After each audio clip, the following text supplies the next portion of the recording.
میرے یہاں علاقے میں ایک پروگرام تھا تو میں وہاں گیا تو مولوی صاحب بھی موجود تھے ساتھ ہی، تو وہ شبینے کا ماحول وہاں چلتا تھا، میرے گھر کے یہاں کچھ دور پروگرام تھا، بیان میرا تھا تو مولوی صاحب بھی موجود تھے۔ پھر وہاں پہ لوگوں نے لائیو سوالات شروع کر دیے مولوی صاحب کے خلاف۔ بھائی یہ ایک رات کو شبینہ میں نے وضاحت کی، میں نے کہا اچھا نہیں ہے، ٹھیک ہے جی، بڑی خوش ہو گئی عوام، مولوی صاحب بڑے شرمندہ بیٹھے ہوئے ہیں۔ اور پھر سوال کر دیا کہ صبح جب ہوتی ہے تو لوگ آ کے 10 20 روپے دیتے ہیں اور لاؤڈ اسپیکر میں ان کا نام لیا جا رہا ہوتا ہے کہ فلاں اتنا پیسے دیے قرآن پاک کو روک کے، یہ کیسا ہے؟ میں نے کہا یہ بھی بالکل غلط ہے، اصولاً قرآن روک کے اور اس طرح آواز دینا کسی نے 10 سے 20 روپے دیے یہ غلط ہے۔ اب ہم بڑی خوش ہو رہی ہے، مولوی صاحب بیچارے ساتھ بیٹھے ہیں، ہم بھی کہہ رہے ہیں بڑے شرمندے سر جھکایا ہوا۔ یہ باتیں ساری انہوں نے جتنا بھی مولوی صاحب کے متعلق دل میں جو کچھ تھا انہوں نے نکالا، اور میں تو بالکل واضح طور پہ جواب دیتا رہا، ٹھیک ہے نا۔ تو پھر میں نے لاسٹ میں پوچھا بھی مولوی صاحب آپ ہی جی مسجد کے خطیب؟ جی وہ بڑا شرمندہ نیچے سر، انہوں نے کہا جی میں ہی ہوں خطیب۔ اچھا، تو ادھر ہی خطاب کرتے ہوئے میں نے پوچھا بھی آپ کا کیا کاروبار، کیا کوئی اس کے علاوہ کوئی بزنس وغیرہ؟ نہیں حضرت کچھ بھی نہیں ہے، نماز پڑھاتا ہوں 5 وقت کی، پہلے ٹائم اور پچھلے ٹائم بچوں کو پڑھاتا ہوں، اور اس کے علاوہ بھی 1 2 کوئی خاص گھر ہے ان میں بچوں کو پڑھاتا ہوں، بس یہی وقت گزر جاتا ہے اور کوئی خاص معاملہ نہیں ہے۔ اچھا منتھلی سیلری کیا وظیفہ کیا دے رہے ہیں؟ یہ کوئی زمانہ دراز کوئی ماضی بعید کی بات نہیں ہے، ابھی کی بات ہے، اور علاقہ بھی اچھا خاصا تھا، وہ لوگ بھی تکڑے تھے۔ منتھلی وظیفہ کیا دے رہے ہیں؟ 8000 روپیہ۔ اب میں جب عوام کی طرف توجہ کی تو سب کے سر جھک گئے، میں نے کہا خدا را یار شرم کریں، اگر ممبر و محراب پر بیٹھنے والا جو ہمیشہ دین کے اندر مصروف ہے اس کی غربت کے کیفیت اور عالم یہ ہوگا تو وہ یہ نہیں کرے گا تو اور کیا کرے گا؟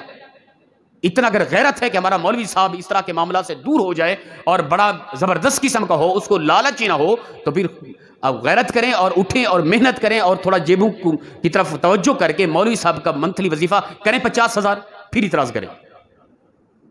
تماشا لگا دیے چھوٹے چھوٹے معاملات اور مولوی صاحب کی تذلیل کی جا رہی ہے وہاں ممبر پہ بیٹھ کے یار، اور ارادتاً اس طرح کے سوال اٹھائے جا رہے ہیں۔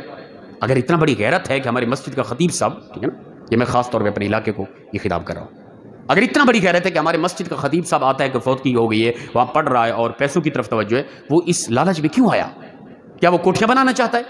بڑا امیر ہونا چاہتا ہے کیا؟ بھائی بچے بھوکے ہیں گھر میں، وہ روٹی پوری کرنا چاہتا ہے، اس لیے وہ مجبور ہو کہ آپ کے مردو کے ہاں وہاں پیسے اٹھا رہا ہے وہاں سے، اور آپ کے جو وہ صدقے کے اس کی چارپے کے نیچے فوت کی وقت جو گندم رکھا وہ اٹھا کے لے کے جا رہا ہے بیچارہ، وہ کس طرح جیے؟ اس کا کوئی کاروبار ہے کیا؟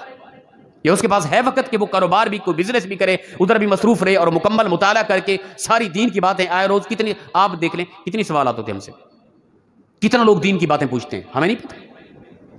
بعض اوقات یہ ہوتا ہے کہ ایسے سوالات واٹس ایپ پہ، اب میں میرا آن کیمرہ تھوڑی دیر تک میں موبائل آن کروں گا، آپ اوپن کر کے دیکھیں لگاتار آپ کو 150-200 میسج فوراً آئیں گے، اس کے اندر زیادہ تر شریفی کی مسائل اور عقائد کے بارے سوالات ہوتے ہیں۔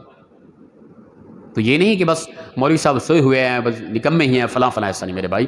اگر ان معاملات کے اندر غیرت آتی کہ ہمارے مولوی صاحب بڑے زبردست ہوں، ان کی اس طرف توجہ نہ ہو، تو پھر پورا علاقہ اگر امیر ترین ہے تو مل کے 50 لوگ بھی مل کے 1000 روپیہ دیں تو مولوی صاحب کو 50,000 منتھلی وظیفہ اس کے گھر کا نظام چل سکتا ہے۔ آپ دے 8000 رہیں اور مولوی صاحب کے طرف کر رہے ہیں اس طرح کا، خدا را یار تھوڑا اس حوالے سے توجہ کریں۔ اگر مولوی طبقے کی غلطیاں اس حوالے سے تو ہماری عوام الناس میں بھی کمی نہیں ہے۔